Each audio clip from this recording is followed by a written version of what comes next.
হযরত মালিক ইবনে দিনার রাহমাতুল্লাহ আলাইহি বলেন, ইন্নামাল খায়রু ফিশ শাবাব। এক মানুষের জীবনের প্রকৃত কল্যাণ, সফলতা, সৌভাগ্য, কামিয়াবি, খায়ের সবকিছু তার যৌবন।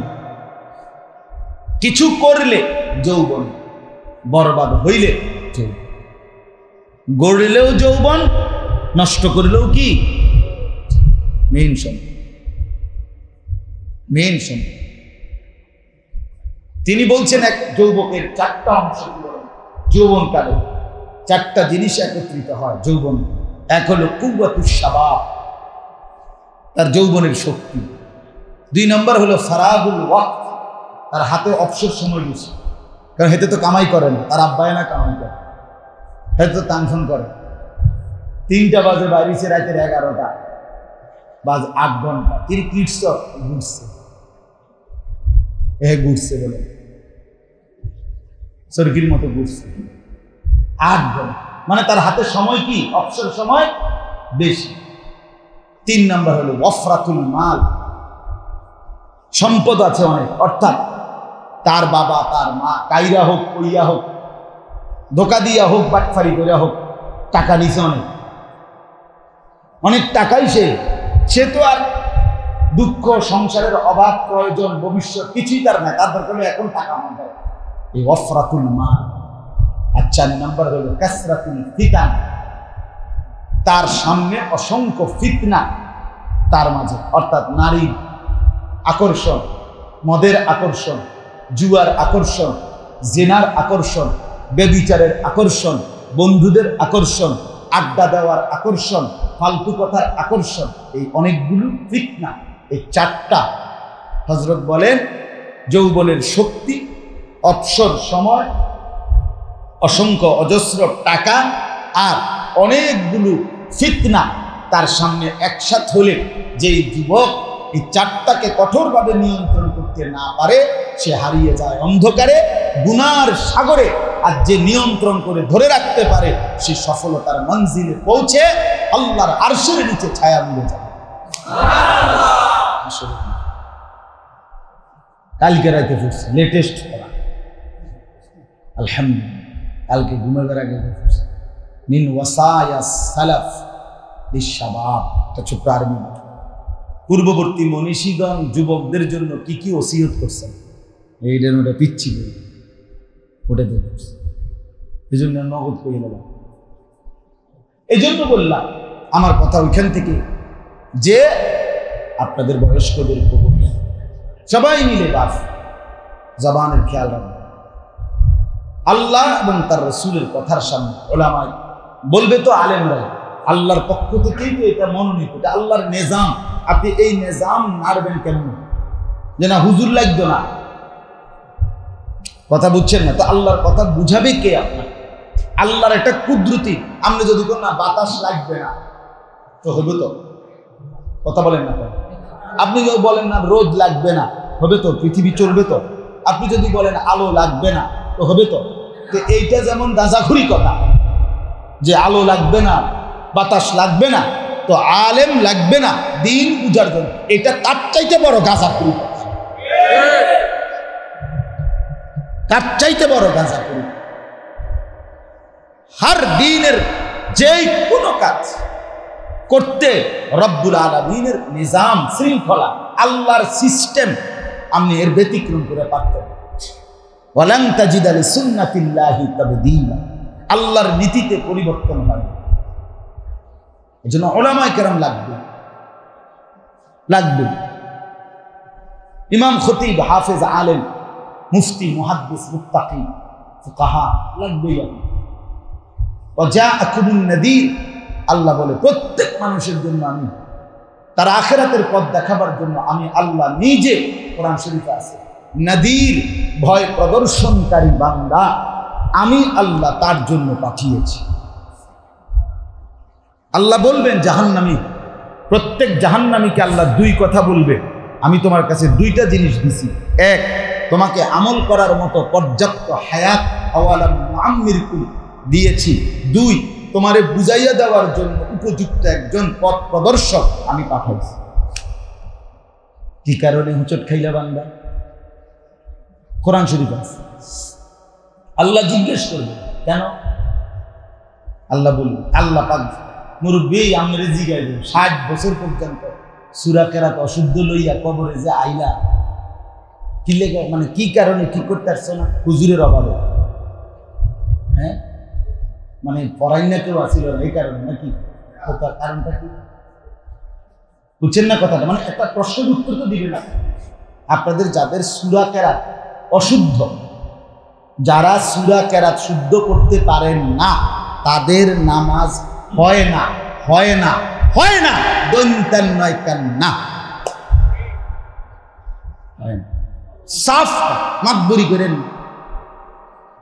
আপনি হুডাঙ্গিরি মারেন টাকা টাকা, ও বিল্ডিং দেখায়, বুঝছেন না? জান্নাত মামুর বাড়ি না, হাসরের ময়দান আমনের চাচার শ্বশুর বাড়ি না। না না না, অনেকে এটা খামখেয়ালি মনে, মসজিদে টিয়া 10,000 দিয়ে দেন, ব্যস্ত আমি যাইতাম না। লোক কো ব্যস্ত যাই না, না লোক নাই তো ভাবুনি, লোক নাই আমনের কারণে না ফেরেশতারা বসে রয়েছে আমনের ব্যস্ত। এটা সাধারণ মনে করছে। আমি অনুরোধ করছি, এক বয়ানে পুরা ইসলাম বোঝানো সম্ভব না, কিন্তু দিল জাগানো, বিবেকের মধ্যে অনুভূতি জাগানো, এটা হলো আমাদের চেষ্টা। আমাদের চেষ্টা আপনার বিবেকটা একটু জাগাইতে চাই। আপনি খামখেয়ালি করেন আল্লাহ এবং তার রাসূলের কথার সামনে ঘাড় নোয়ায়া দেওয়া, মাথা নোয়ায়া ফেলা, এটা মুমিনের সিফাত। এটা মুমিনের কি? ওমা কানা লিমুমিনিন ওয়ালা মুমিনাতিন ইযা কাদাল্লাহু ওয়া রাসূলুহু আমরান আন ইয়াকুনা লাহুমুল খিয়ারাতু মিন আমরিহিম। যে সরাসরি কোরআনের আয়াত। রব্বুল আলামিন বলেন, কোন মুমিন পুরুষ কিংবা কোন মুমিন মহিলা, আলাদা করে বলছে লিমুমিনিন ওয়ালা মুমিনাতিন, কোন মুমিন পুরুষ কিংবা মহিলা কারো জন্যই অনুমতি নাই আল্লাহ এবং তার রাসূল কোন সিদ্ধান্ত দেওয়ার পরে নিজের কোন মতামত পেশ করা। আন ইয়াকুনা লাহুমুল খিয়ারাতু মিন আমরিহিম, নিজের কোন ইখতিয়ার অভিমত পেশ করার খোদার কসম কোন অনুমতি নাই। ওমান ইয়াসিল্লাহ ওয়া রাসূলাহু ফাকাদ দাল্লা দালালাম মুবিনা। আল্লাহ বলেন যে আল্লাহ এবং তার রাসূলের বিরুদ্ধাচরণ করবে, সে সুস্পষ্ট পথভ্রষ্ট গুমরাহিতে নিমজ্জিত হবে। আপনি যদি বলেন এখন সময় খারাপ, সময় আপনার আব্বার নেই, সময় খারাপ, কথা বলেন না কেন? এখন যুগ খারাপ, যুগ আপনার আব্বা, তো আপনি কেন বুঝছেন যুগ খারাপ? কথা বলেন না।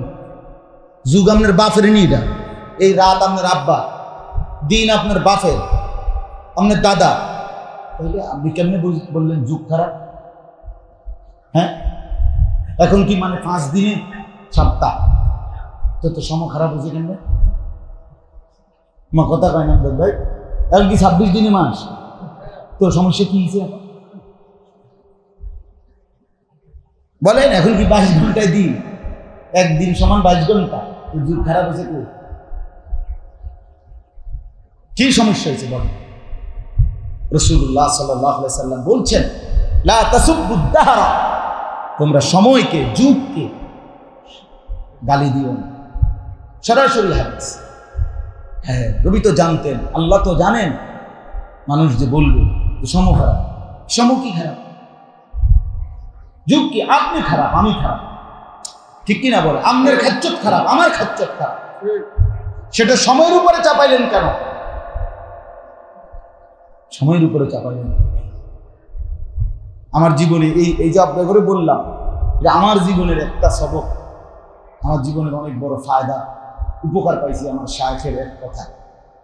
আমার শায়েখ আল্লামা মুফতি মুশতাকুর নবী সাহেব একবার 2019 সালে উমরায়, আল্লাহর ঘরে মক্কায় উমরার সফরে, রমজানে, তো হুজুরে আমারে বলছে, মাওলানা আল্লাহর ঘরের চারদিকে আমরা তাওয়াফ করি প্রতিদিন, তাওয়াফ 7 চক্কর দিলে কাবা ঘরের চারদিকে হয় এক তাওয়াফ।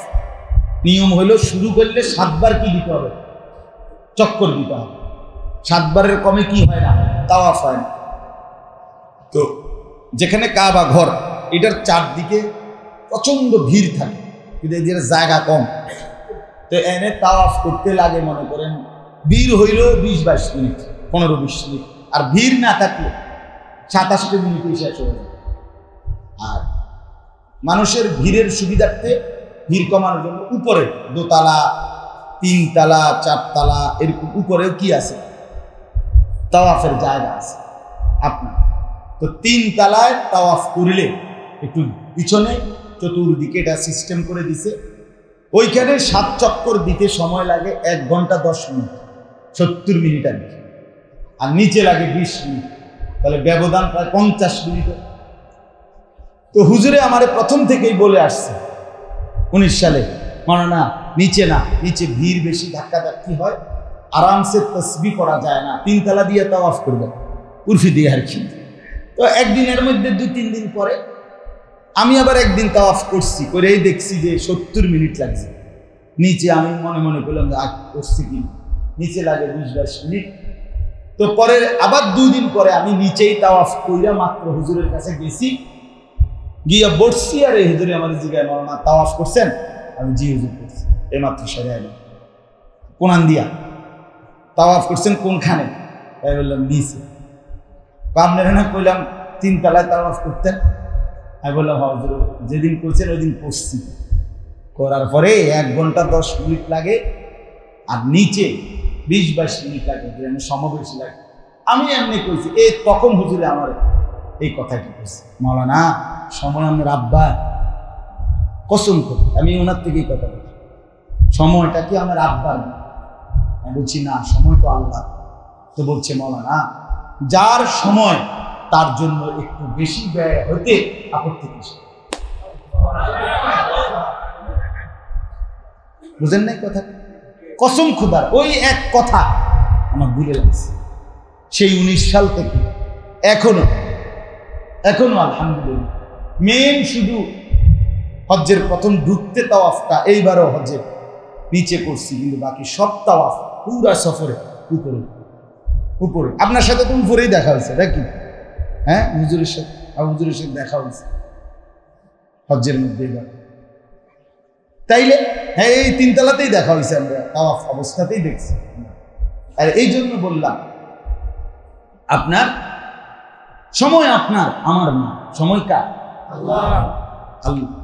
তাহলে সময়কে আপনি গালি দিবেন না। জামানা, এই জামানায় সম্ভব না। বর্তমান যুগে হুজুর আল্লাহর হুকুম, রাসূলের হুকুম, কোরআনের বিধান মানা সম্ভব না।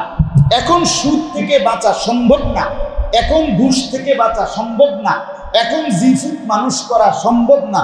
এরকম কথা যদি বুঝে শুনে বলেন, আপনার দিল থেকে বলেন, তা আপনার ইমানের সমস্যা, আপনার ইমানের সমস্যা।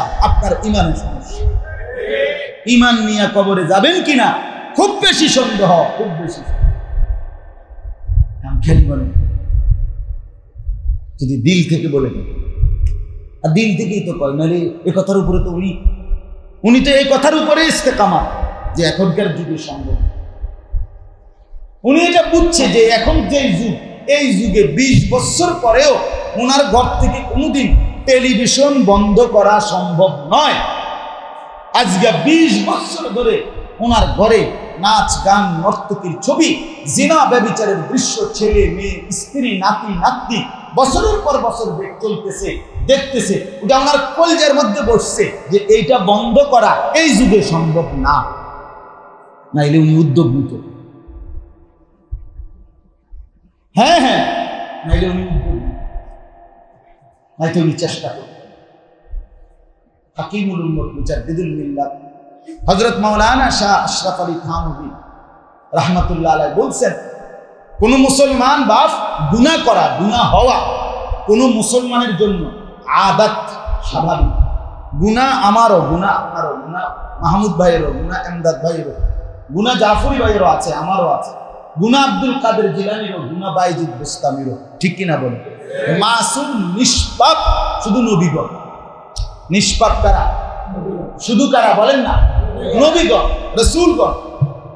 গুনাহ হবে, এটা স্বাভাবিক, কিন্তু তিনি বলেন কোন মুসলমান গুনার উপরে জমে থাকা, লাগাতার জমে থাকা, এটা মহাল, এটা অস্বাভাবিক, এটা অসম্ভব, এটা অযৌক্তিক, এটা অবাস্তব। এটা হইতে পারে কোন মুসলমানের পরিচয় এটা হইতে পারে না যে সে 30 বছর সুদ খায়, তারে মুসলমান বলে না। না না, 30 বছর ধরে কথা কইলে আগ করলে গালি দেয়, না না, এটা মুসলমানের আখলাক হইতে পারে। 30 বছর না 60 বছর বয়স এখনো বিড়ি সিগারেট খায়, না, এটা মুসলমানের আখলাক হইতে পারে। 50 বছর ধরে প্রতিদিন টেলিভিশনে নাচ গান নর্তকীর ছবি দেখে, না মিয়া, এত লম্বা সময় কোনো গুনাহ মুসলমানের আখলাক হইতে পারে। গুনাহ হবে, পিছলা খাবে, হুচট খাবে, মানুষ পড়ে যাবে, এটা স্বাভাবিক, কিন্তু আপনি ফোরছেন তো ফোরছেন, উঠতেছেন আর ওঠেন না, এটা কি তাই? কথা বোঝেন না আপনি? আপনি রাস্তা ফইরেই রয়েছে, কি কিছে ফইরে গেছে, তো ফইরে গেছে কি উড়ো না, ফইরে গেছে উঠমু কেন, ফইরে গেলে আবার ওঠে কেন, হেতে এইটাই বলছে না যে ফইরে গেলে আবার ওঠেন যান। এই বেকুবের বাপ রান্ধে কে? এমন বেকুবের বাপ রান্ধে কে? কথা বলেন। হ্যাঁ, আমরা ওই উর্দু বইতে পড়ছি, এক পাঠান আপনার সুর ধরছে, সুর ধইরা সুরের ফাও বাইন্দা সুরের বুঝি তুই এনে পড়, আমি সর্দারের ডাককে আমি বিচার হইব, সর্দারে যেটা রায় দেবে, তো সর্দারের কাছে দিয়া বলছে সুর ধরছি, আপনি আইয়েন, আপনি যেটা বিচার রায় দেন। তো সর্দার জিজ্ঞাসা করছে সুর কোথায়? তো ফাও বাইন্দা আমার বাড়ির উঠানে বারান্দার বাইরে থুয়ে আইছে। কি বাঁধছ? ফাও বান্ধিস। তো তা হাত বান্ধিস না? হাত বান্ধিস। তো এটা ওটা নেই, তুই ফাও বান্ধিল কেন? হে তো হাত দিয়া ফাওটা খুলে লাগবে রশি। তো তুমি এই কথাটা বুঝবে না যে রশি হাতও কি দম লাগবে, বান দিতে, তুমি হাত বান দিলা না? ও না, আমি এটা তো বুঝছি না। তো এরপরে বলছি তাহলে তারা এখন দিয়া লাগবে, হেরে তো পাইতা না, হে তো নিশ্চয়ই এতক্ষণে কি খুললে চলে গেছে, বুঝছেন না কথা? তো সে একটু বেকুব হয়ে গেছে, মানে বুঝছে যে না, তার তো এটা বড় সড়ো ভুল হয়েছে। তো এরপরে একটু পরেই, এটা উর্দু গল্প আর কি, আমরা পড়ছিলাম ছাত্র জীবন, তো একটু পরে সে বলে উঠছে, নেহি নেহি হাম ভি পাঠান वो भी পাঠান, হাম ভি পাঠান वो भी পাঠান, আমিও পাঠান, যারে বাইন্দা তুই যাইছি তেও পাঠান। আমার জন্য এটা বুদ্ধিতে ধরছে না, তার মাথা তো এটা বুঝছেন, তেও এটা বুঝতো না। চলেন গিয়ে দেখবেন হেতু বইয়ে গেছে, আইসা দেখে ঠিকই হেতু বইয়ে গেছে। সর্দারে জিজ্ঞেসে কি রে? আমি চুরি করছি, আমার ধরে লাগছে, এই জন্য আমার বাইন্দা ছিছে। তোর তো শুধু পাওয়ে না বাঁধছে, তোর তো কি বাঁধে নাই, হাত বাঁধে নাই, তো তুই পাও খুলে লাগবি না? কারণ আমি তো এটা বুঝছি না যে হাত দিয়া কি করা যায়, খুলন যাইব, এই কথাই আমার বুঝেই ধরছে না, মাথাতে ধরছে। আমাদের হালাতে হচ্ছে, আমরা যে অবস্থা, আহা 16 বছরের ছেলেটা নামাজ পড়ে না, বাবা মা সিদ্ধান্ত নিয়ে ফেলছে ও আর পড়বে না। আজকে 15 বছর ধরে স্ত্রী পর্দা করে না, স্বামী সিদ্ধান্ত নিয়ে নিছে, এবার এটা মাইনা নিছে, বুঝা লাইছে, এই স্ত্রী আর পর্দা করবে না, এই মেয়ে আর পর্দা করবে না। 365 দিনে আমি প্রতিদিন একবারে কথাটা বলি, এটা আমার কলিজার কথা, এটা আমার হৃদয়ের কথা। খোদার 365 দিনে মুসলমানের বাচ্চা একদিন ফজরের নামাজ পড়ে না, এত বড় খবিস মুসলমানের ঘরে কেমনে গুণ? ওই বাপ কই, তার মা কই, ওরা বাইচা আছে কেমনে, তে ঘুম যায় কেমনে? বলেন, ও চাচা বলেন না।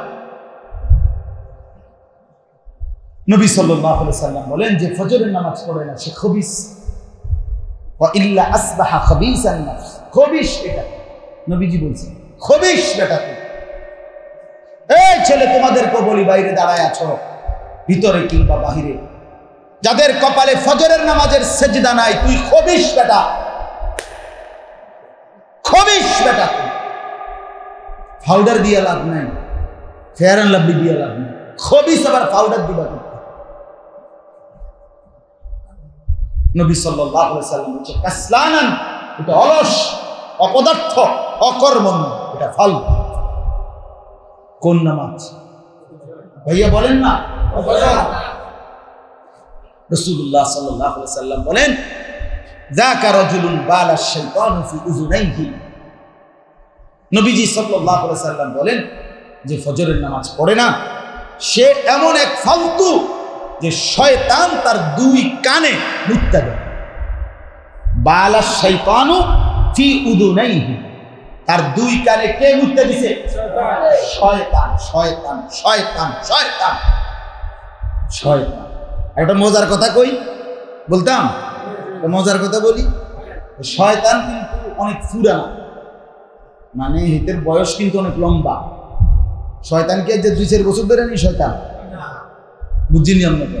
আদম আলাইহিস সালামের সৃষ্টির আগ থেকে হিতের বয়স, এরপরে আদম আলাইহিস সালাম থেকেই তারে সেজদা করতে বলছে, এরপরে সেজদা করে নাই, শয়তান হইছে। তাহলে আজ কত হাজার বছর বয়স, কত বছর তার বয়স, তো সে অনেক দীর্ঘ বয়সী কিনা বলেন না? তাহলে কাজে বোঝা গেল তার বয়সও যেহেতু বেশি, তার মুতও বেশি। এ তার ছোট 6 মাসের বাচ্চা না, অল্প বুদ্ধি মুখটা দিছে। এই জন্য এই অপদার্থের কানে যেহেতু শয়তানের মতে মুতছেও বালা করে, বালতি শুদ্ধ একবারে মুতের বালতি ডালে দিছে। এই জন্য আর এই নাপাক দেখো একবারও নামাজ পড়তে মন চায় না, সেজদা দিতে মন চায়। হায় মুসলমান, হায় মুসলমান,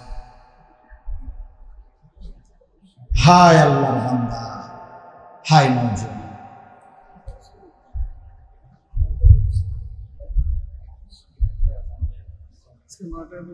দয়া করেন, নিজের উপরে দয়া করেন। আমার বাপ, নিজের উপরে দয়া করেন। যুবক ভাইয়া, নিজের উপরে রহম করো। মুরব্বী চাচা, নিজের উপরে রহম করেন। কমপক্ষে এতটুকু মনে রাখেন, আমি আপনি শেষ পর্যন্ত একাই, আসলে একাই। আমি যেদিন অ্যাক্সিডেন্ট করি, সেদিন আমার সাথে আমার বন্ধুরা অ্যাক্সিডেন্ট করবে না ভাইয়া। আমি যখন অসুস্থ হই, সেদিন আমার বন্ধুরা আমার সাথে কেউ অসুস্থ হবে না। আমি যেদিন মরে যাব, সেদিন আমার সাথে আমার বন্ধুরা কেউ মরবে, আমি একাই মরে যাব। এজন্য নওজোয়ান বন্ধু নামের এই মানুষগুলো যে তোমার সারাক্ষণ নারীর আড্ডা, মোবাইলের আড্ডাই নিয়ে গেছে, সে বন্ধু, সে আপন না, সে আপন হইতে পারে না। আপনাদের মুরব্বী চাচাদেরকেও বলি, যে জীবন খামখেয়ালিয়ার গাফলতিতে শেষ করে দিলেন, 60 বছরের হিসাব মিলাইয়েন, আরেকবার হিসাব মিলাইয়েন দুনিয়ায়। হাসিবু ক্বাবলা আন তুহাসাবু, ফেরেশতা আপনার হিসাব নেওয়ার আগে, দেওয়ার আগে আপনি আপনার হিসাব করে নেন। হ্যাঁ, আপনি হিসাব লাগাইয়েন। আলিমাত নাফসুম মা কদ্দামাত ওয়া আখখারাত। আল্লাহ কোরআনে বলছে, বান্দা তোমার পুরা হায়াত তুমি যা করেছো তাও তুমি দেখতে পাবা, এবং তোমার মৃত্যুর পরে তুমি যা যা রেখে গেছো সেখান থেকে নেকি এবং সেখান থেকে গুনাহ কদ্দুর আসছে সেটাও দেখতে পাবে, উভয়টাই দেখতে পাবে। ওয়াজিআ ইয়াওমা ইদিন বিজাহান্নাম ইয়াওমা ইদিন ইয়াতাযাক্কারুল ইনসান। আল্লাহ বলে, হাসরের ময়দানে যখন জাহান্নামকে টেনে আনা হবে, জাহান্নামের দিকে এক নজর তাকাইয়ে প্রত্যেকটা মানুষের পুরা হায়াত, পুরা জিন্দেগি মনে পড়বে, হায় কি করেছে। ইয়াওমা ইদিন ইয়াতাযাক্কারুল ইনসান ওয়া আন্না লাহুদ যিকরা। রব্বুল আলামিন বলেন, বান্দা কিন্তু সেদিন মনে পড়ে কি লাভ হবে?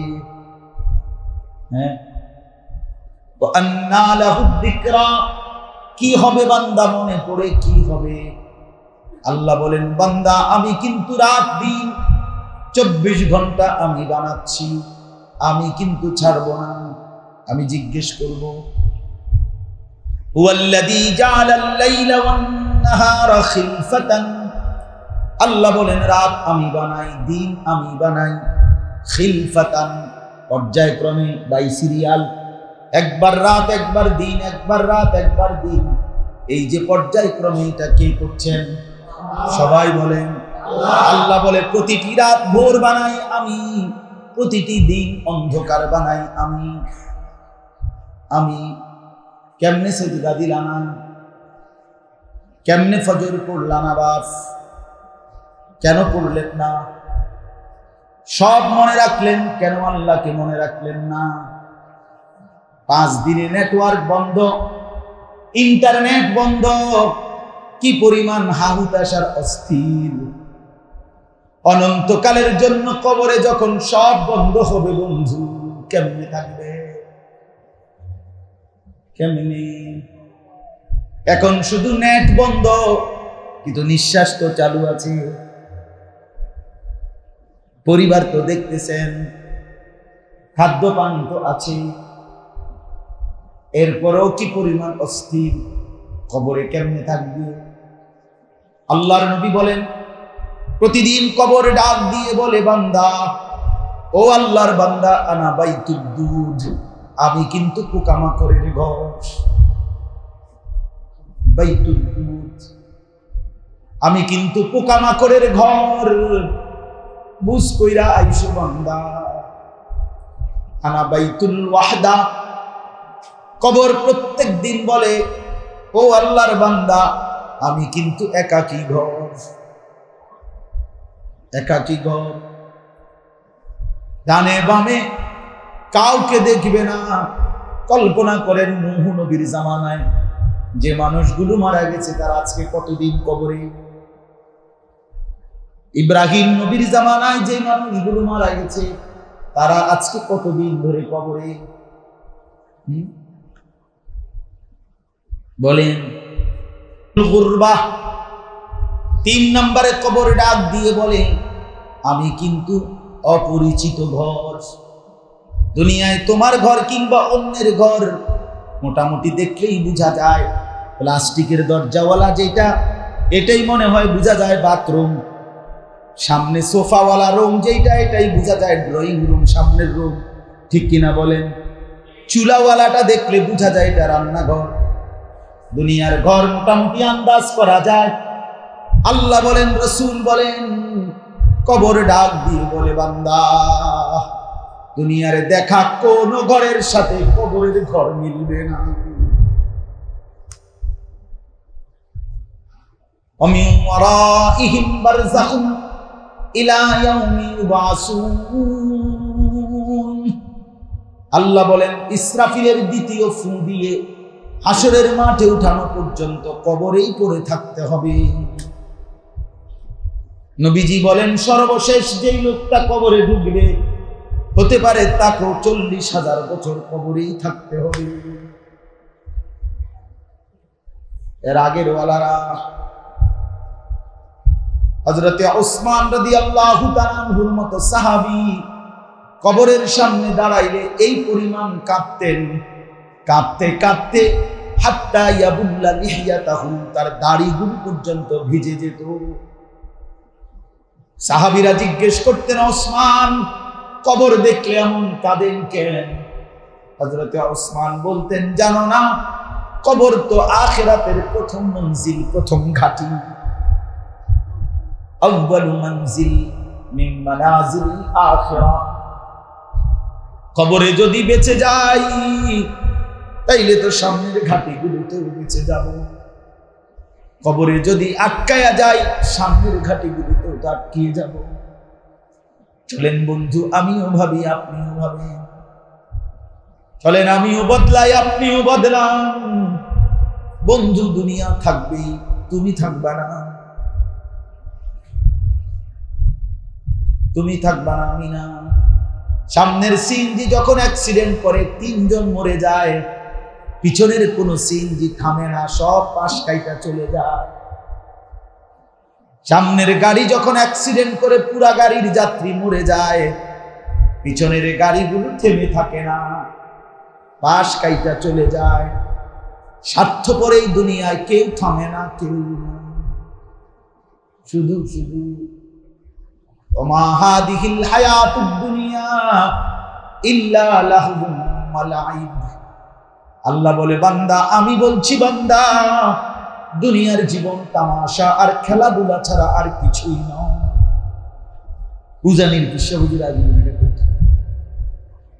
বাচ্চা যখন খেলার মাঠে খেলে, সন্ধ্যা যখন হয়ে যায়, অন্ধকারে যখন ঘনিয়ে পড়ে, মালা ঠোলা সব হাত দিয়া পুরা মাইরা বাচ্চা ঘরে চলে যায়। রব্বুল আলামিন দুনিয়ার এই খেলার মাঠে আমি তুমি মালা ঠোলার মতো খেলতেছিলাম, হঠাৎ করে মালিক ডাক দিলে এক ডাকেই মালাকুল মউত টেনে নিয়ে চলে যায়। আল্লাহ আমাকে বুঝতাম। চলেন ফিকির চাই, ফিকির চাই, ফিকির দরকার। নিজের স্ত্রী, নিজের ছেলে, নিজের মেয়ে, নিজের জীবন কোনোভাবেই হারামের রোজগার দিয়া জিফুত মানুষ করেন। মানুষই তো না, আমি কে মানুষ করেন? কয় জিফুত মানুষ করছে। এবারটা বলি মানুষ করছে। সুদের টাকা দিয়া মানুষ হয় না, হারামের টাকা দিয়া মানুষ হতে পারে না বেটা। হারামের টাকা দিয়ে মানুষ হতে পারে। আল্লাহ নবী সাল্লাল্লাহু আলাইহি সাল্লাম নিজ চোখে কাবা ঘর ধরে রাখছে। এরকম কাবা ঘরের গিলাফ ধরা ব্যক্তি আল্লাহর কাছে দুই হাত তুইলা চিৎকার করে কাঁদতেছে। নবী সাহাবীদেরকে বলে, দেখো আমার মালিকের ঘর ধরে রয়েছে, কি পরিমাণ চিৎকার করতেছে রব রব বলে। অথচ জানো, মাতামুহু হারাম, মাশরাবুহু হারাম, মালবাসুহু হারাম, গুযিয়া বিল হারাম, আন্না ইস্তাজাব। আরে বেটা, যা খাইছে গোশত তার সব শরীরের হারাম, তার যে পানীয় সেও হারাম, তার যে শরীর যা হইছে সব হারাম, তার পোশাকটা পর্যন্ত হারাম। কিভাবে দোয়া করবে? আরো সি কাবাগর মাথাত লইলে কি হবে? হ্যাঁ, বুঝেন না? এলাকার মানুষে কইছে আর এরপরে আখেরা মানুষে কইছে, ঠিক আছে। আমি একবার দেখছি একজন, আমার চোখে দেখছি, হাসিল, যে কোরবানির হাসিল, হাসিলের 200 টাকা দিতে গিয়ে ওই হাসিলওয়ালা এবারটার নামটা লিখছে। হ্যাঁ জানে, চেহারা দেখি তো চিনছে এবারটার নাম, মনে করেন এমদা লিখছে। তো এবারটা এইটারে একটা ধমক, হ্যাঁ ঠিক করে নাম লিখবে, ঠিক করে হেতে করে কি ওখান সাথে আপনার নাম তো আমি এটাই জানি, এটাই তো আপনার নাম, আর ঠিক করে আলহাজ আলহাজ আলহাজ খামখেয়ালি মনে করছে, টাকা পয়সা করতে আইয়ে বোঝো না। হ্যাঁ, 6-7 লাখ টাকা খরচ করলাম, তুমি 200 টাকার হাসিলে আলহাজ লিখতে না, তো লিখবে কোন এডি কই যা, এত টাকা কই খরচ করলে? আলহাজে যদি না লেখো, বাহ বাহ বাহ, আমি মনে মনে চাচা হাসিলের কাগজ লগে রাখছি, ফেরেস্তাইটা লইয়ে টাঙ্গাইয়া ফিরবো না, ফিরলে আমরা খামখেয়ালি। আল্লাহ আমাকে মাফ করে দেন, আল্লাহ আমাদেরকে বুঝ করে দেন। অতএব আমি শুধু তর্জমা বলুন, ওই 3 আয়াত সহজ। আল্লাহ তাআলা পরিচয় দিছে প্রকৃত অর্থে এই কথাইটা বলার জন্য এটা করছি।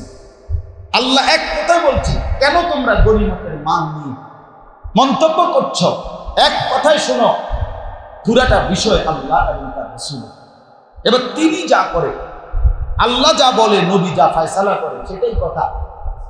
এখানে তোমরা বুদ্ধি দিবা না, এই ছিল কথাটা। মনে আসেনি? এই কথাটার থেকে এতগুলো কথা বলে আল্লাহ বলছে ফাত্তাকুল্লাহ, এক কথায় আল্লাহকে ভয় করো। ওয়া আসলিহু যাতা বাইনিকুম, নিজেদের মধ্যে মিলমিশ করে নাও। মানে ওই যে তখন তর্কাতর্কি করছে, এই আমি 2%, আমি 6%, আমি বিবাদ দিয়া ভাই সব বাদ, নবীজিটা কহে এই যে ঠিক করে লাও, নিজেরা সমঝোতা করে ফেলো।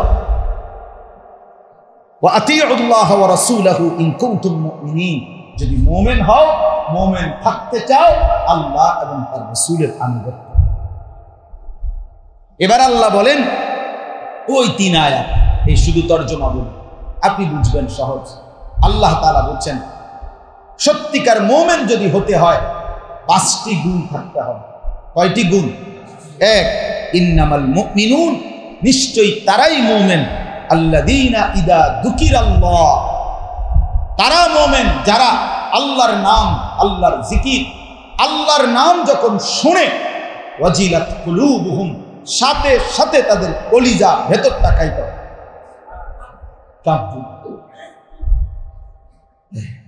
তারে বলে মুমিন। ইযা যুকিরাল্লাহু ওয়াজিলাত কুলুবুহুম, রবের নাম শুনলে যার দিল কাঁপা ওঠে, তারে বলে মুমিন, তারে বলে মুমিন। সুবহানাল্লাহ বলার সাথে সাথে দিল নড়ে ওঠে আমার মালিকের নাম। আলহামদুলিল্লাহ, আল্লাহু আকবার, লা ইলাহা ইল্লাল্লাহ, কেঁপে উঠে দিল। মসজিদের মিনারায় আজান হয়, মুমিনের দিল কাঁপা ওঠে।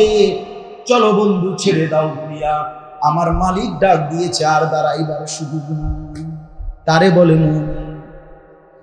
যুবক বন্ধু ভাই আমার, কত বড় শক্ত পাষাণ তুমি, তোমার মনি 5 বার প্রতিদিন তোমারে ডাক দেয়, একবারও তোমার দিল নড়ে না। তোমার চাইতে বড় গাদ্দার আর কে হইতে পারে? এজন্য বেনামাজি নিকৃষ্ট গাদ্দার, বেনামাজি নিকৃষ্ট বেয়াদব, বেনামাজি অসভ্য, বেনামাজি বেয়াদব, বেয়াদব, বেয়াদব, তুই গাদ্দার। কোনো ছোট মোটো কারোর লগে গাদ্দারি করে না, তুই কোনো মেম্বার চেয়ারম্যানের লগে গাদ্দারি করে। আপনি কি মনে করেন হেঁটে তুই কি ছোটখাটো গাদ্দার? হে কি ছোটখাটো গাদ্দারা? আরশ আজিমের মালিক, এত বড় মনিবের সামনে ঘাড় ফাঁকবে, মানে ঘাড় নোয়ায় না, তার মতো গাদ্দার কি হইতে? রবের নাম শুনে, আল্লাহর নাম শুনতেছে আজান প্রতিদিন 5 ওয়াক্ত, একবার শুনে একসাথে যদি আশপাশে 10টা মসজিদে আজান দেয়, 4টা করেও যদি হরন থাকে, 40টা হরন এক লগে না।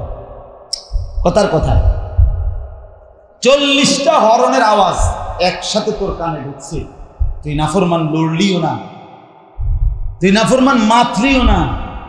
হায় হায় হায় হায়, কি ভোলা বলছে, কেমন ভোলা বলছে।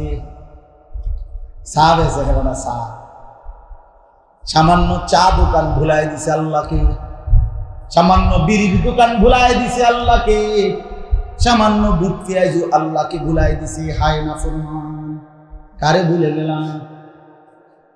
এজন্য আল্লাহ বলেন তারাই মুমিন।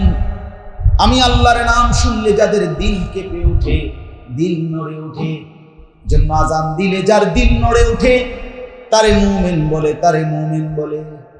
কি বলে? মুমিন বলে। এজন্য বন্ধু চলেন সবাই নিয়ত করি নামাজ পড়ব, বলেন ইনশাআল্লাহ। ওই পিছনওয়ালা তোমরা বলো না, সেজদা ছাড়া মানুষ হয় না। যে কপালে সেজদা নাই ওই মানুষ না, ওই শয়তান।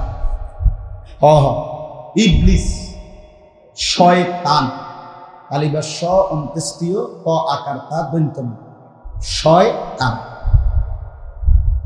হ্যাঁ, কারণ এই শয়তানরে কোনো এর 1 মিনিট আগেও কেউ শয়তান বলে নাই, ইবলিস বলে নাই। বলছিল সেজদা দেওয়ার আগের মিনিটে না দেওয়া, আদম আলাইহিস সালামকে যখন সেজদা দেয় না তার আগের মিনিট তারে কি শয়তান বলতো? তারে কি ইবলিস কইছিল? সে তো মুআল্লিমুল মালায়েকা, সে তো ফেরেশতাদের উস্তাদ ছিল। কিন্তু 1 মিনিট পরে শুধু একটা সেজদা না করাতে আল্লাহ বলছে তুই শয়তান, তুই ইবলিস, তুই রাজিম, অভিশপ্ত। আউযু বিল্লাহি মিনাশ শাইতানির রাজিম, অভিশপ্ত, মারদুদ, মারদুদ, তুই অভিশপ্ত, পরিত্যাগ। ফাখরুজ, বের হ আমার। আল্লাহ আমাদেরকে বুঝদান। ওয়া ইদা তুলিয়াত আলাইহিম আয়াতুহু যাদাতহুম ঈমানা। আল্লাহ বলেন, আর 2 নাম্বার মুমিন বলে তাকে আমার কোরআন যখন শুনে তখন তার ঈমান বেড়ে যায়। আমার কোরআন শুনে, কখনো নিজে তেলাওয়াত করে, কখনো অন্যের কাছ থেকে শুনে, ঈমান বাড়ে, ঈমান বাড়ে। হাদিসের মধ্যে আছে হযরত আব্দুল্লাহ ইবনে মাসউদ রাদিয়াল্লাহু তাআলা আনহু বলেন, নবীজি সাল্লাল্লাহু আলাইহি সাল্লাম একদিন ওনাকে বললেন, আমি নিজে পড়ছি রিয়াজুস সালিহিন কিতাবে, আব্দুল্লাহ ইবনে মাসউদকে নবী বললেন, আব্দুল্লাহ আমাকে তুমি কোরআন পড়ে শোনাও, ইকরা আলাইয়াল কোরআন। হযরতে আব্দুল্লাহ ইবনে মাসউদ বলেন, ইয়া রাসূলুল্লাহ আকরাউ আলাইকা ওয়া আলাইকা উনজিলা। আমি কেমন পড়বো আপনার সামনে? কোরআন তো আপনার উপরেই নাজিল হয়, আপনার থেকেই তো আমরা শুনি, আমি শোনাবো কোন সাহসে আপনাকে? আল্লাহর নবী বললেন, ইন্নী উহিব্বু আন আসমাআহু মিন গায়রি। আব্দুল্লাহ, আমি যেমন পড়তে ভালোবাসি, অন্যের কাছ থেকে শুনতেও ভালোবাসি। কখনো পড়তে ভালো লাগে, কখনো শুনতে ভালো লাগে। আমার মালিকের কালাম। হযরতে শাইখুল হাদিস হযরত মাওলানা জাকারিয়া রাহমাতুল্লাহি আলাইহি, ওই যে ফাজাইলে আমাদের লেখক, ওনাকে জিজ্ঞেস করছে মালিকের কথা কয়বার পড়া উচিত, রাসূলুল্লাহর হাদিস কয়বার পড়া উচিত? তিনি বলছেন, প্রিয়তমের চিঠি কয়বার পড়া উচিত? বুঝেন নাই? বন্ধুর চিঠি কয়বার পড়ে? বারবার। কয়বার পড়ে? বারবার পড়ে। কাজে রবের কোরআন, রাসূলের হাদিস কয়বার পড়া উচিত? 3 বার, 10 বার। কয়বার? প্রিয়তম। আল্লাহ এবং তার রাসূল আমাদের প্রিয় না? আমার শায়েখ আল্লামা মুফতি মুশতাকুর নবী কাসিম, আমি হুজুরের একদিন জিজ্ঞাসিলাম, হুজুরে দেখি সব আমি বহু আগ থেকে দেই, আজ মনে 20 বছর প্রতি বছরে হজে উমরায় কদিন পর করে যায়। এই মাত্র হজের থেকে আসছে। ওরা কোম্পানিগঞ্জ কুমিল্লা মুরাদনগরের হুজুরের ঘনিষ্ঠ কিছু ব্যবসায়ী, ওরা হজে উমরায় যাবে এই 15 তারিখ আগস্ট মাসে। ওরার কাছে হুজুরের কাছে আসছে দেখা করতে, হুজুরের কাছে এই দোয়া নিতে। এরা উমরায় যাবে। হুজুরকে আমিও জানি, ভালো লাগতেছে। এক আমার পরশু দিন পেতেছে যে আমি মরনা আবার যাবো উমরায়। আমি তো মাত্র আইলেন, না হেরা কনে আমার কাছে কেরম জানি লাগছে, মনটা কইছে আবার। তা আমি ওনার একদিন জিজ্ঞাসিলাম, হুজুর আপনি এই পর্যন্ত কয়বার হজ উমরা করলেন? ওহ, এত সুন্দর উত্তর দিছে। বলছে কি, কমালা না, শ্বশুর বাড়িতে মানুষে কয়বার যায় কি গুনে যায়? হ্যাঁ, আপনারা কাটা কাটা গুনে রাখছেন শ্বশুর বাড়িতে কয়বার গেছেন? শ্বশুর বাড়িতে কেউ গুনে যায়? وَإِذَا تُلِيَتْ عَلَيْهِمْ آيَاتُهُ زَادَتْهُمْ ঈমানা। আল্লাহ বলে, আমার কোরআন শুনলে ঈমান বাড়ে, মহব্বত বাড়ে, তাকওয়া বাড়ে, আগের চাইতে নতুন করে প্রেরণা বাড়ে। আল্লাহর নবী সাল্লাল্লাহু আলাইহি ওয়াসাল্লাম তিনি প্রত্যেক রমজান মাসে জিবরাইল প্রতি রাত্রে আসতেন। একবার পুরা কোরআন জিবরাইল নবীকে শুনাইতেন, নবীজি আর একবার জিবরাইলকে শুনাইতেন।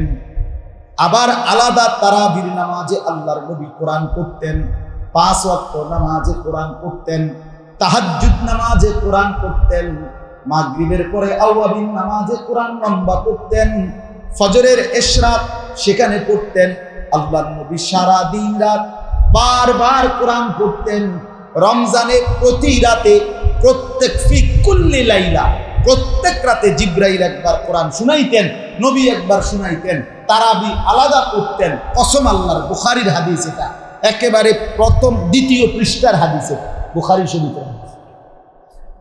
নবী প্রত্যেক রাতে, রমজানের প্রতি রাতে কোরআন শরীফ এক খতম জিবরাইলকে শুনাইতেন, জিবরাইল একবার নবীজিকে শুনাইতেন, আবার তারাবিতে আলাদা করতেন।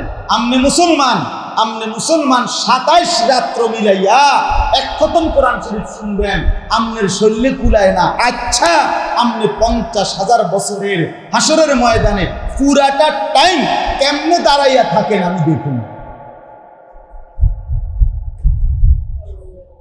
আচ্ছা আমি দেখুন, আমি আপনি টয় রাখবেন, কেমনে দাঁড়াইবেন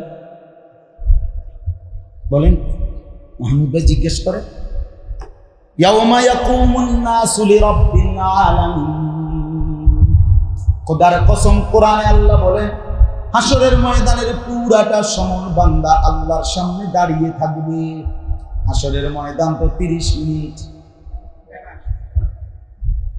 হাসরের ময়দান 30 মিনিট। কেমনে দাঁড়াইবে ওরা? ওরা না পারে না, ওরা না প্রত্যেক বছরেই কয় কোথায় আপনি কেমনে দাঁড়াইবেন? আল্লাহ আমাদেরকে বুঝদান। মালিকের কোরআন শুনেন, রমজানেও সারা বছর শুনেনও পড়েনও, আল্লাহ তৌফিক। ওয়া আলা রাব্বিহিম ইয়াতাওয়াক্কালুন। সব বিষয়ে জীবনের সব ক্ষেত্রে যে আল্লাহর উপরে ভরসা করে। 3 নাম্বার, কার উপরে ভরসা করে? একেবারে স্যান্ডেলের ফিতা ছিঁড়ে গেল, রাসূল বলছে প্রথম আল্লাহকে বলো। কাকে? সব ব্যাপারে প্রথম বলো কাকে? প্রথম নজর ফিরাও কার দিকে? আল্লাহ। প্রথম ভরসা করো কার দিকে? ফাত্তাখিযহু ওয়াকিলা, তাকে উকিল বানাও। আল্লাহ তাওয়াক্কুল করো আল্লাহ। নবীজি বলছেন ভোরবেলার পাখি খালি পেটে আল্লাহর উপরে তাওয়াক্কুল ভরসা করে বের হয়, সন্ধ্যাবেলায় ভরা পেট নিয়ে ঘরে ফিরে আসে। তুমিও যদি আল্লাহর উপরে ভরসা করো, আল্লাহ এভাবেই তোমাকে রিজিক পৌঁছিয়ে। আল্লাহ আমাদেরকে বুঝ দান করে। 4 নাম্বার, আল্লাযীনা ইউকিমুনাস সালাতা। নবীজি আরে আল্লাহ বলেন প্রকৃত মুমিন তারা 5 ওয়াক্ত নামাজ যারা নিয়মিত আদায়। কয় ওয়াক্ত নামাজ? 5 ওয়াক্ত। 5 ওয়াক্ত, এটাই মুমিনের। রাসূলুল্লাহ সাল্লাল্লাহু আলাইহি সাল্লাম বলছেন ফারকু মা বাইনানা ওয়া বাইনাল কুফরি আস-সালাত। একজন ব্যক্তি মুসলমান না কাফের এটা পার্থক্য করার প্রমাণ হলো নামাজ। কি বলেন? নামাজ। আমরা না মুসলমানই করাই আগা কাটলে কয় আগা। আমরা আমাদের দেশে হইল এত মুসলমান না, মুসলমানের প্রমাণ হইল আগা কাটা। তার মানে আগা কাটার আগে এত মুসলমান। তো তাহলে কি মুসলমানই করায় কেমন? আবার কোন আমি একজন মানুষ একটা বুঝের মানুষ করে মুসলমানই করাইছে বলে মুসলমানই আবার করায় কেমন? কি আমি এরকম আশ্চর্য কথা আমি এটা বুঝলাম না। কথা এটা কি মুসলমানই করায় কেমনে? আবার মুসলমানই করাইছে বলে মুসলমান তো হয়, এটা তো সিফাত, এটা তো একটা বৈশিষ্ট্য, এটা একটা পরিচয়। মুসলিম সে মুসলমানই করাইছে না, না, এটা শরীয়তের একটা আমল, এটা একটা সুন্নাত আমল। খতনা করা এটা একটা কি আমল? আমল। আর মুসলমান হচ্ছে না না হচ্ছে এটার প্রমাণ নামাজ। কি আগা কাটা নয়, খতনা নয়। আল্লাহ আমাদেরকে বুঝদান। ওয়া মিম্মা রাযাকনাহুম ইউনফিকুন। 5ম নাম্বার হলো যে দিবানিশি আল্লাহর দেওয়া সম্পদ মাল থেকে আল্লাহর পথে খরচ করে। যাকাত ফরজ হলে যাকাত দেয়, হজ ফরজ হলে হজ করে, হ্যাঁ, কোরবানি ওয়াজিব হলে কোরবানি দেয়। এরপরে নফল দান, সাদাকা, মসজিদ, মাদ্রাসা, গরিব দুঃখী অসহায় ইতিম সকলের জন্য আল্লাহর দেওয়া মাল খরচ করে। তাহলে কি দাঁড়াইল? 1 নম্বরে আল্লাহর নাম শুনলে কলিজা কাইপা ওঠে। 2 নম্বরে আল্লাহর কোরআন শুনলে ঈমান বাড়ে। 3 নম্বরে আল্লাহর উপরে ভরসা করে। 4 নম্বরে 5 ওয়াক্ত নামাজ পড়ে। 5 নম্বরে আল্লাহর দেওয়া সম্পদ থেকে ব্যয় করে। আল্লাহ বলেন উলাইকা হুমুল মুমিনুনা হাক্কা। এরাই প্রকৃত মুমিন। লাহুম দারাজাতুন ইনদা রাব্বিহিম। তাদের জন্য 3টা পুরস্কার। 1, আল্লাহ তাদের মর্যাদা বাড়িয়ে দিবেন। 2, ওয়া মাগফিরাতুন, পেছনের গুনাহ মাফ করে দিবেন।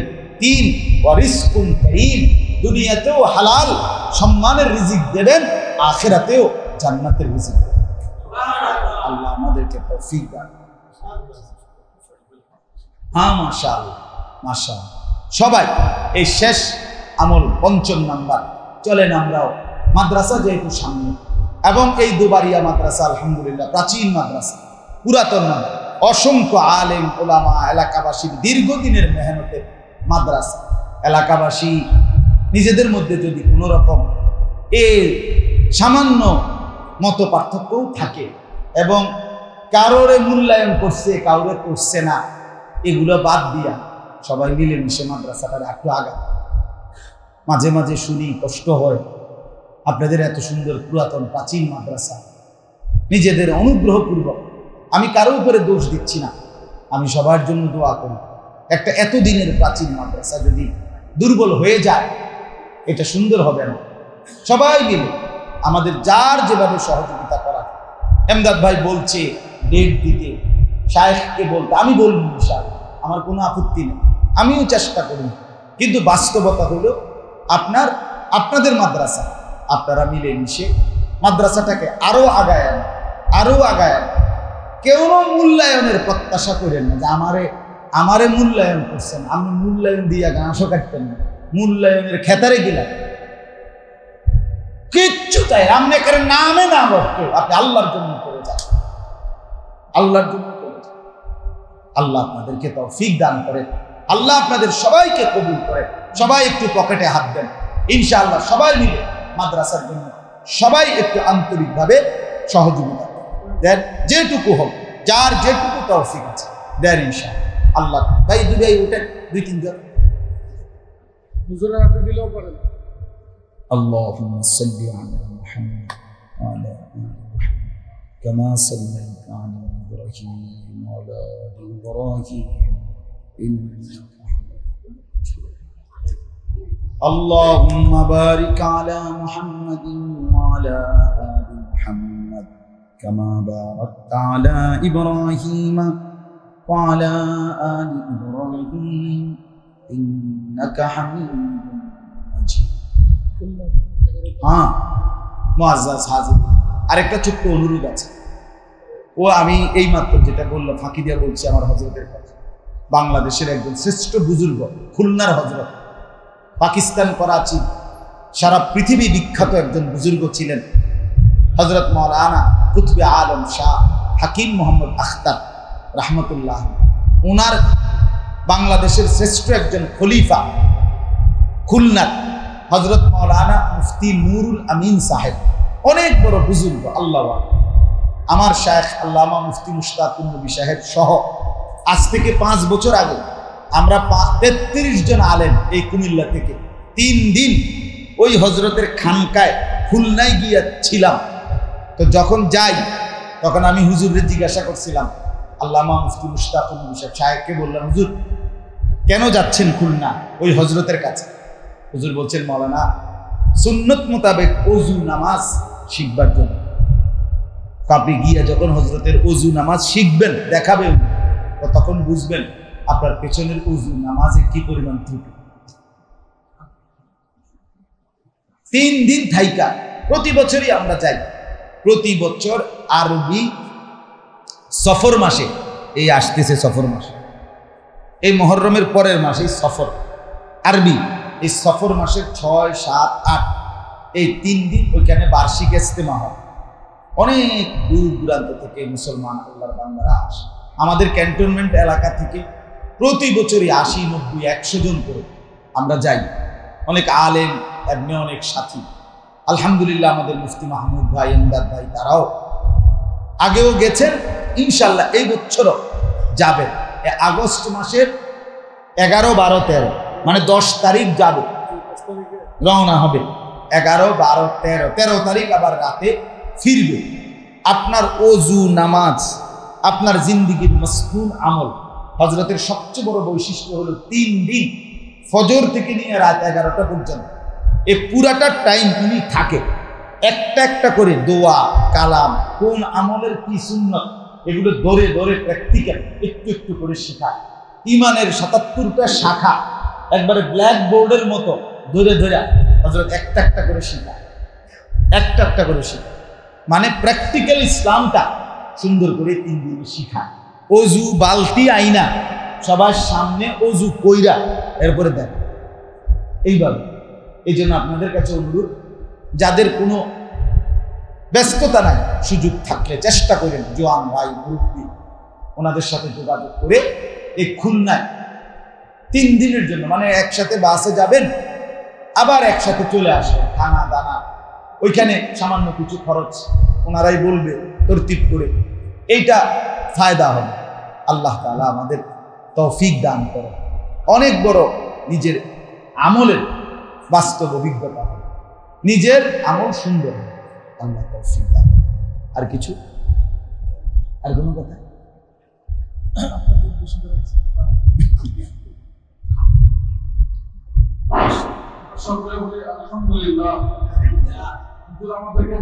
বের করে দিয়েছেন টাইম ধাক্কা দিয়ে,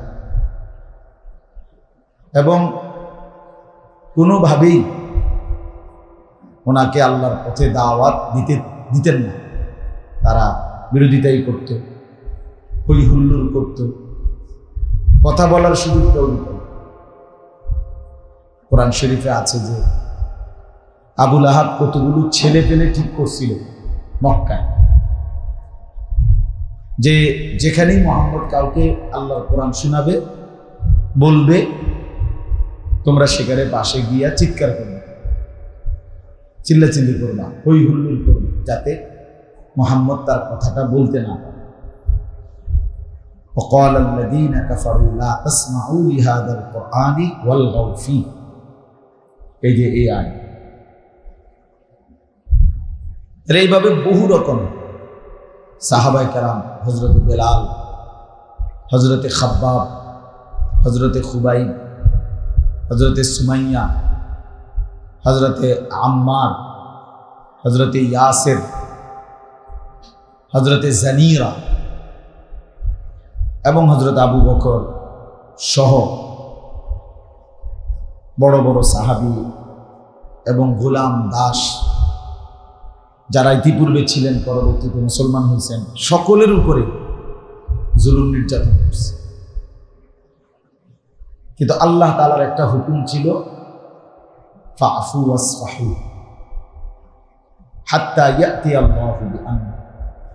আপনি শুধু মাফ করে দেন, আপনি শুধু পাশ কাটাইয়া যান, মানে এই অত্যাচার নির্যাতনের মোকাবেলায় পাল্টা আক্রমণ করবেন না, যতক্ষণ না আমি পরবর্তী নির্দেশ না দিই, আমার নির্দেশ আসা পর্যন্ত শুধু দাওয়াত দেন, বলতে থাকেন।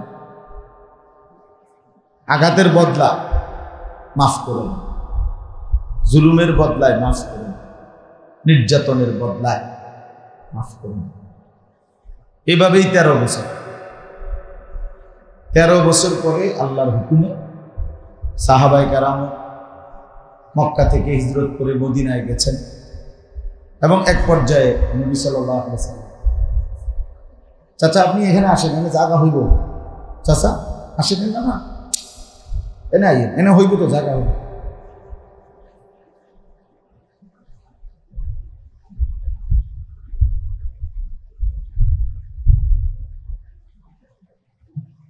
আমার তো শ্বশুরও একজন, চাচা শ্বশুরও একজন, এই যে একজন, মাশাআল্লাহ, চাচাও আমারে মহব্বত করে, শ্বশুরও আমারে মহব্বত, আমিও মহব্বত। আল্লাহ সবাই রেখে। তো বলতেছিলাম যে মক্কা থেকে হিজরত করে নবী সাল্লাল্লাহু আলাইহি সাল্লাম সাহাবায়ে কেরাম মদিনায় গেলেন।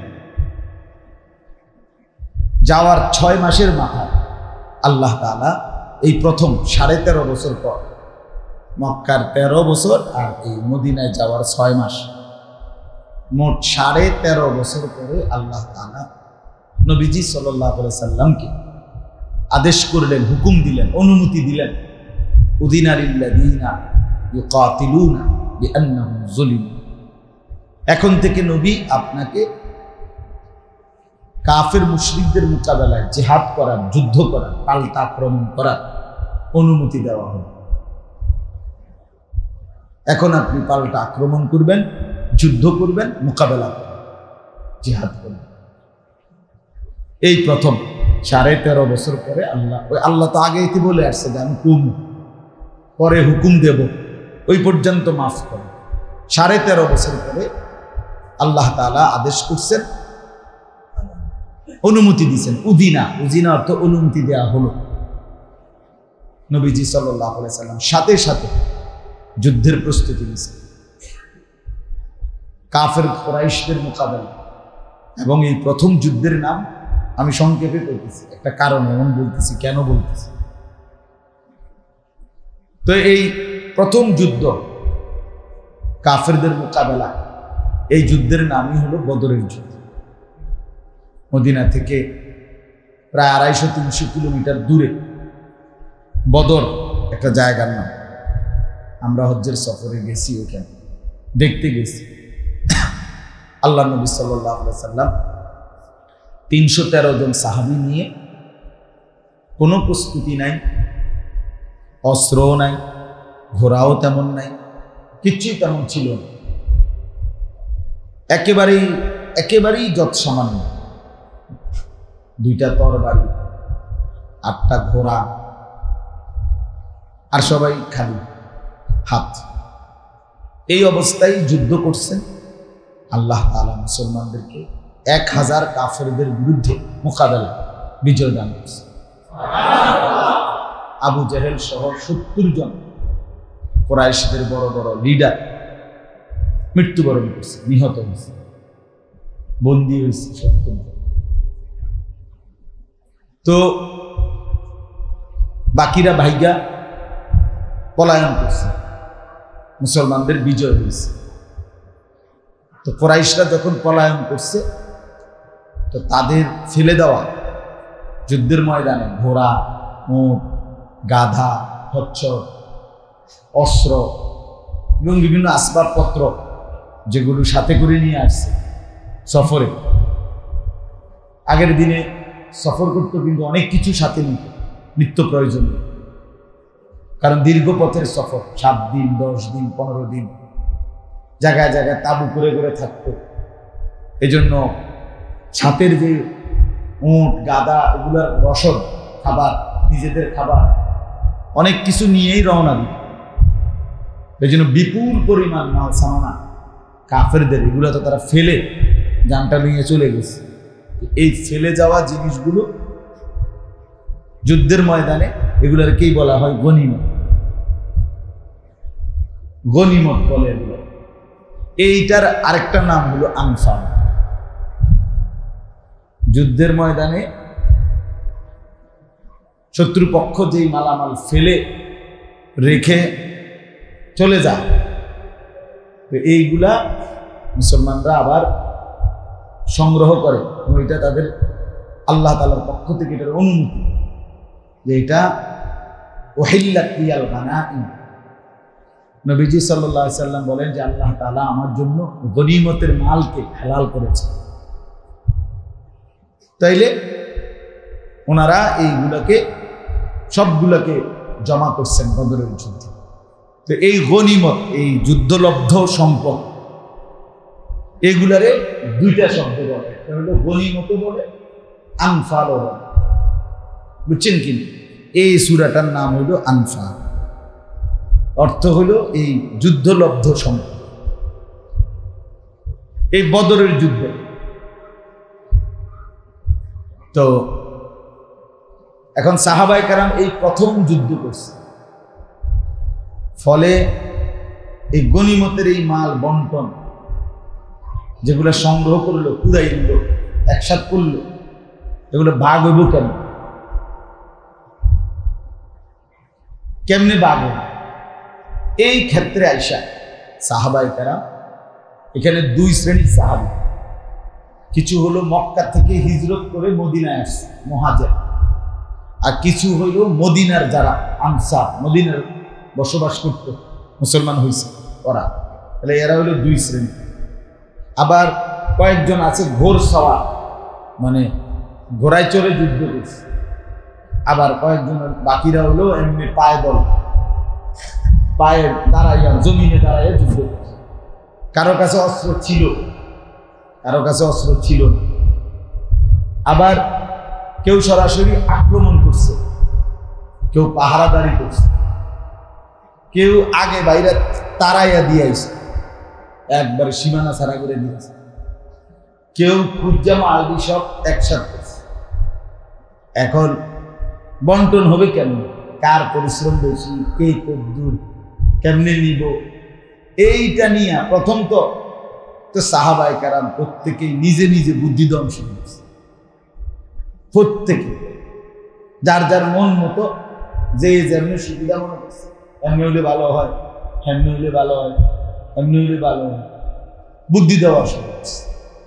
সবাই মন্তব্য এবং এক একজন এক এক ভাবে ব্যাপক একটা মানে মাল যেদুর না কথা হয়ে গেছে তার তো বেশি, অনেক বেশি। এখন বড় একটা প্রশ্ন হয়ে দাঁড়াইছে যে এটা কিভাবে বন্টন হবে, কিভাবে।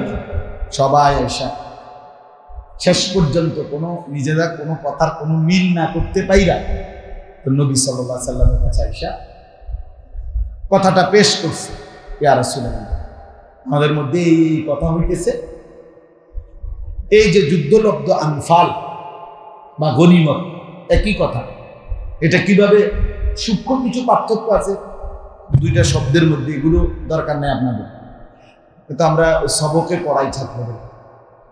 তো এখন এটা বন্টন কিভাবে হবে নবীজির কাছে জিজ্ঞেস করছে। এখন এই তারা যে বিভিন্ন জন বিভিন্ন বুদ্ধি দিছে, কথা কইছে, এটা আল্লাহ তাআলা দেখছেন, শুনছি কিনা আপনি? আল্লাহ তাআলা এই তখন সমাধান দিয়ে কিভাবে বন্টন হবে, কি হবে, প্রথম এই বদরের যুদ্ধের এই তখন আল্লাহ তাআলা এই সূরাটা, সূরা আনফাল আল্লাহ তাআলা জিবরাইল আলাইহিস সালামের মাধ্যমে নাযিল করেছে। ওই সময়ে সমাধান দিয়েছে, সিদ্ধান্ত দিয়েছে এভাবে কি হবে। তো কি সমাধান দিয়েছে পুরা বিস্তারিত আমার বলা উদ্দেশ্য না, আমি ওই সূরার নামের কারণে বললাম। আল্লাহ তাআলা এক কথায় প্রথম বলে দিয়েছেন, প্রথম আয়াত, ইয়াসআলুনাকা আনিল আনফাল, নবী এরা আপনার কাছে এই বদরের যুদ্ধের যুদ্ধলব্ধ এই সম্পদগুলো কিভাবে বন্টন হবে এটা জিজ্ঞেস করতেছে। আপনি আগে প্রথম বলে দেন, প্রথম কথা হলো এটা যে কথা কমাইয়া আনেন, আগে সমাধান সহজ করে আনেন। কি? যে কুলিল আনফালু লিল্লাহি ওয়া রাসূল, এই যা কিছু তোমরা জমা করছো তার সব মাল একসাথে এক কথায়, এগুলো সব আল্লাহ এবং তার রাসূলের। অনবার লাগেনি স্যার, কথা বুঝেন না? এখন কি অনবার লাগেনি স্যার, কেডা 200 গ্রাম, কেডা 600 গ্রাম, কেডা 900 গ্রাম, ছবি বাদ, এসব আলাপ বাদ দিয়া আগে এক নম্বর কথা হলো সব টাকা আল্লাহ এবং খালাস, এ তো সমাধান হয়ে গেল। এবার আল্লাহর পক্ষ থেকে রাসূল যেভাবে বন্টন করবেন আর কোনো কথা নাই, ঠিক কি না বলেন? ওহীর মাধ্যমে বন্টন হবে, আল্লাহ বলে দিবেন, নবীজি বন্টন করবে। তোমরা এখানে ফোন দিতে জিজ্ঞাসিলাম,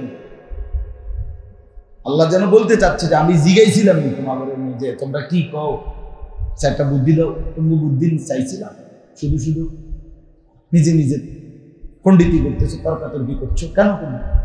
তো আল্লাহ তাআলা বলেন প্রথম কথা হলো আল্লাহ এবং তার রাসূল এই গনিমতের মাল তাদের তাদের এই একটা বিষয় সাহাবায়ে কেরাম আজীবন শিখছে। আমরা হাদিসের মধ্যে আছি, পড়ছি বহুবার, সাহাবায়ে কেরাম নবীজির থেকে এই সবক শিখছে। পরবর্তীতে দেখা গেছে সাহাবায়ে কেরাম যেই কোনো বিষয় নবীজি কিছু বললেই, জানতে চাইলেও নবীজি সাহাবায়ে কেরাম প্রথম এটা বলে ফেলতেন, আল্লাহু ওয়া রাসূলুহু আ'লাম, আল্লাহ এবং তার রাসূলই ভালো জানেন। নবীজি জিজ্ঞেস করলো, বলুন আল্লাহ এবং তার রাসূলই ভালো জানেন। আল্লাহ আল্লাহ রাসূল যা বলে এটাই। আমার বাপ এখান থেকে এই প্রথম কথা, এটা এক মুমিনের সিফাত, এক মুসলমানের বৈশিষ্ট্য, আল্লাহ এবং তার রাসূলের কথা বিনা বাক্যে নিঃসন্দেহে নিঃশর্ত মেনে নেন। আমার জন্য আপনার, আমরা এখান থেকে বহু দূরে, এই মানসিকতা থেকে আমাদের ঈমান, আমাদের জিন্দেগি বহু দূরে। আমরা বরঞ্চ প্রত্যেক কথা তর্ক করা, একটা না একটা বিকল্প যুক্তি দেওয়া চেষ্টা করি। কথা তো করছেন ভালো, কিন্তু দেশের অবস্থা জানেন না, এখনকার যুগ কোন যুগ যাইতে আছে জানেন না। হ্যাঁ, এই মানে বুঝছি কইলেই কি হলো, একটা কথা কেলাম আমরা হুজুররা একটা কইয়া দিলি হইল। আমরা হুজুররা বলছি, তোমারে বলছে কে? আমি আমি আমি আর হুজুরের কথা। আমরা যে ওয়াজে নসিহতে যদি হুজুররা কইলেই হইল, আপনারে বলছি নি হুজুরের কথা শুনতে, আপনারে বলছি আল্লাহর কথা আমার শুনতে। কথা বুঝেন না? আপনি হুজুরের কথা শুনলেন না, আপনি শুনলেন না, আপনারে তো আমি বলি নাই আমার কথা শুন। আমার ব্যক্তিগত কথা বলছি কিনা বলো, আমার ব্যক্তিগত কথা বললে আপনি শুনবেন কেন? আপনার বলছি না, আমি ব্যক্তিগতভাবে ময়নামতি ক্যান্টনমেন্ট গুমতি টাওয়ার আছে একটা, এইখান থেকে সবসময় নিচতলায় আন্ডারগ্রাউন্ডে মুদি মানে কাঁচা তরকারি, মাছ, মুদি মাল, পেঁয়াজ, রসুন, আদা এগুলো কিনি সব সময়। আজকেও তেল আনাইছি। তাহলে আপনাদের সবাইকে বললাম, আপনারা সবাই এখন থেকে এই ক্যান্টনমেন্ট গুমতি টাওয়ারের নিচে আন্ডারগ্রাউন্ডে হ্যান্ডিকা মাছ তরকারি কিনবেন। বলেন ইনশাআল্লাহ। আয় বলেন ইনশাআল্লাহ, বলেন ইনশাআল্লাহ। আপনি কি করবেন তখন? হ্যাঁ, আমার কামড়াইছেন, হ্যাঁ আমি ক্যান্টনমেন্ট যেতেন ফিরতাম, আমরা সামদিনের পিঠাটা করছি। কথা বলেন না কেন? তো এইটা না আমার ব্যক্তিগত কথা, বুঝেন না? আমার কথা এটা না যে যেটা আপনারা মানতে আপনি প্রত্যাখ্যান করলেন, এটা তো এরকম করলে না হইতো। আমি যদি বলতাম এরকম যে সাবের বাজার আমার একটা পরিচিত দোকান আছে, এখান থেকে সবসময় আমি ডিম এবং অন্যান্য ছোটখাটো জিনিস কিনি, আপনারা সবাই সেখান থেকে কি আর কিনবেন, তো এই না আপনি বলতেন আপনার সুবিধাতে আপনি কিনেন, আমি কিনতাম হেনে যাব। তাহলে আপনাকে আমাদের কথা বললাম। অসংখ্য মুসলমান গাঁটতেরামি যে করেন, কথা যে তেরান, আরেকবার ভাইবেন আপনি তেরামিটা কার লগে করছেন, এই কথা ভাইবেন না। আপনি যে কইলেন হুজুর, আপনি কইলেই বলুন না, এই আল্লাহর কোরআনের একটা কথা বলার পর, শরীয়তের একটা কথা বলার পর আপনি যাকে উল্টা কইলেন, তো কার সাথে তর্কটা করলেন? কার কথাটা প্রত্যাখ্যান করতে চাইলেন বলে? আল্লাহ এবং তার রাসূল, ঠিক কিনা বলে? আপনার ইমানের হালাত কি? আখিরাতের হালাত কি?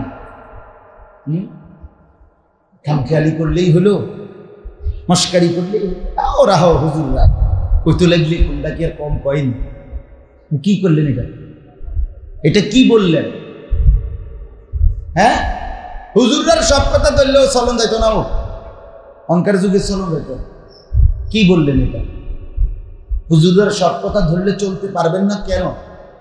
কোরআন এবং সুন্নাহর কথা যদি হুজুর বলে আপনি চলতে পারবেন না কেন? আপনার আল্লাহ কি আরেকজন?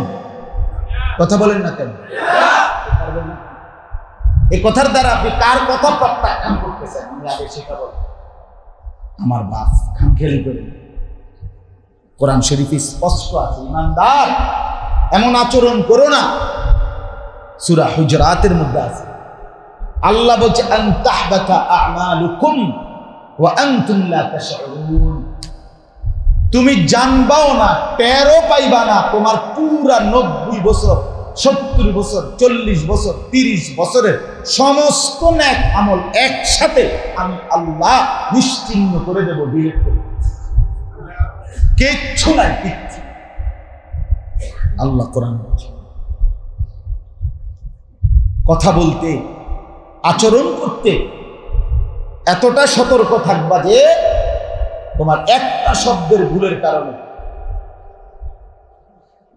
কম্পিউটারের যারা কাজ করে তাদের এমন অনেক হয়, একটা সুইচের একটু এলোমেলো টিপের কারণে বেচারার 1 মাসের সমস্ত কিছু তথ্য কি হয়ে যায়, ডিলিট হয়ে যায়। বুঝেন নাই কথা? খামখেয়ালি করে অনেক মানুষ।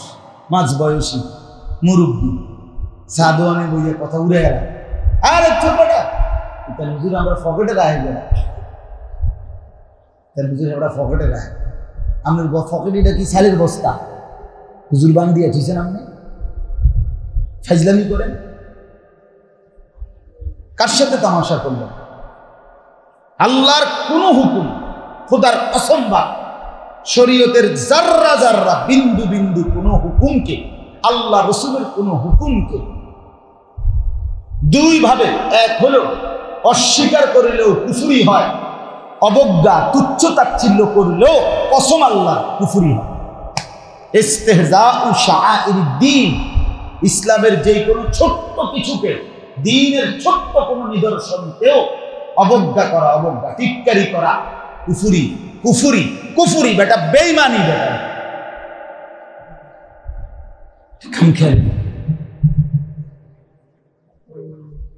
আপনি সারা রাতের মাছ দেখবেন, সকালে ডুলা নেন নিচে দিয়ে, ডুলার তলে ছিদ্র, সকালে দেখবেন মাছ না, কবরে দেখবেন কিচ্ছু নেই, আখিরাতে দেখবেন কিচ্ছু নেই।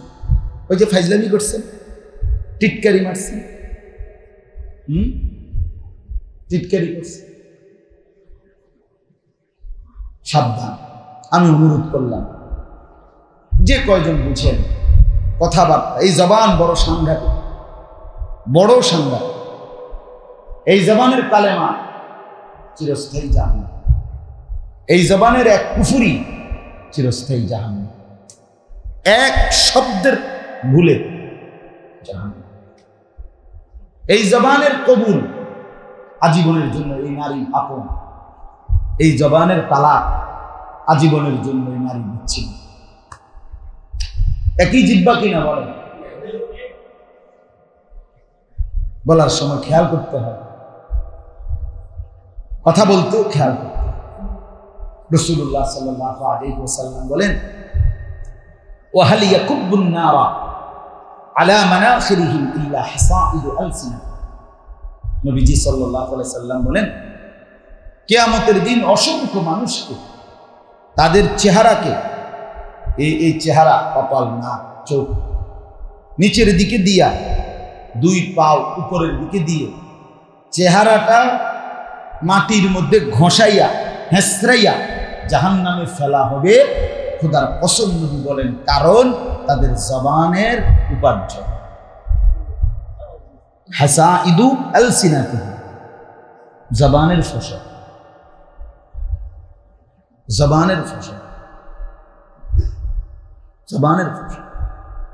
3 ঘন্টা ধরে সাদওয়ানে কিতে কইছিলেন, হ্যাঁ, বন খেতে খেতে, বিড়ি খেতে খেতে কি বলছিলেন, কি এভাবে 10 বছর কি আলাপটি করছিলেন, এগুলোর হিসাব নাই।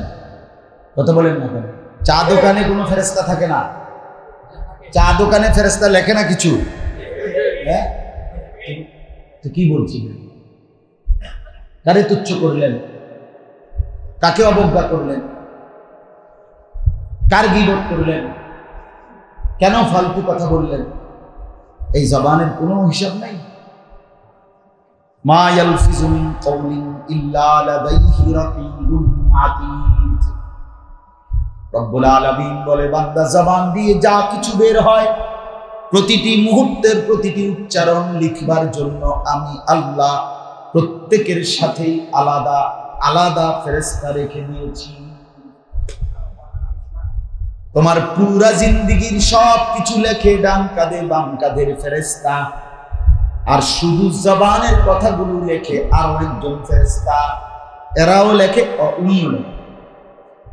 জবানের কথার জন্য 2টা ফাইল। কয়টা? 2টা। একটা হলো এই ডান কাঁধে বাম কাঁধের ইজিয়াতালাক্কাল মুতালাক্কিয়ানি আনিল ইয়ামিন ওয়া আন শিমালি কাঈদ। এখানে 2 জন যে ফেরেশতা, ওনারা হাতের, চোখের, নাকের, কানের, ভেতরের, বাহিরের সবকিছু লেখে। তো এর মধ্যে জবানেরটাও লেখে। কথা বুঝছেন? আর আরেকটা খাতা আলাদা ফাইল হবে, আরেকটা, সেটাতে শুধু জবানের কথাগুলো ওই ফেরেশতা আলাদা না। এটাই তাফসীর। এটাই খুলনার হযরত থেকে আমি শিখছি এই কথাইটা, যেটা যে আলাদা ফাইল হযরত বলছেন কথা। মা ইয়ালফিজু মিন কাউলিন ইল্লা লাদাইহি রাকীবুন আতীদ। আলাদা, এখানে এক বচনের শব্দ রাকীব আতীদ, আলাদা একজন ফেরেশতা যিনি শুধু আমাদের জবানের কথা আলাদা লেখেন, আলাদা লেখেন। যেমন হাদিসে আছে নবীজি সাল্লাল্লাহু আলাইহি সাল্লাম বলেন, আল্লাহ তাআলা প্রত্যেক মানুষের জন্ম থেকে মৃত্যু পুরা হায়াত এটাও জিজ্ঞেস করবে কি করেছ। আবার শুধু যৌবনকাল আলাদা, আবার জিগাইবে শুধু যৌবনকালটা এবার আলাদা বলো। একবার পুরাটার লগে কও, আরেকবার কি বলো শুধু যৌবনকালটা 15 থেকে 40, আরেকবার বলো ওটা আলাদা বলো। একবার আন উমরিহি ফিমা আফনাহু, আরেকবার ওয়া আন শাবাবিহি ফিমা আবলাহু। একবার পুরা হায়াতের বলো হিসাব, আরেকবার শুধু যৌবনকালের হিসাব। এই জন্য নওজোয়ান খামখেয়ালি করো না, তুমি 2 বার ফিরা খাইবা। একবার পুরা হায়াতের হিসাব দিতে লাগলে ফিরা খাইবা, আরেকবার শুধু যৌবনের হিসাব দিতে গিয়া ফিরা খাইবা। যাদের কপালে সেজদা, দেখো দিন রাত বিড়ির ছবি আর নর্তকীর ছবি আর মোবাইল, দেখো দেখো, মনে রাখো প্রতি ফিডা 2 বার। একবার হায়াতের হিসাব দিতে গিয়ে আরেকবার যৌবনের হিসাব।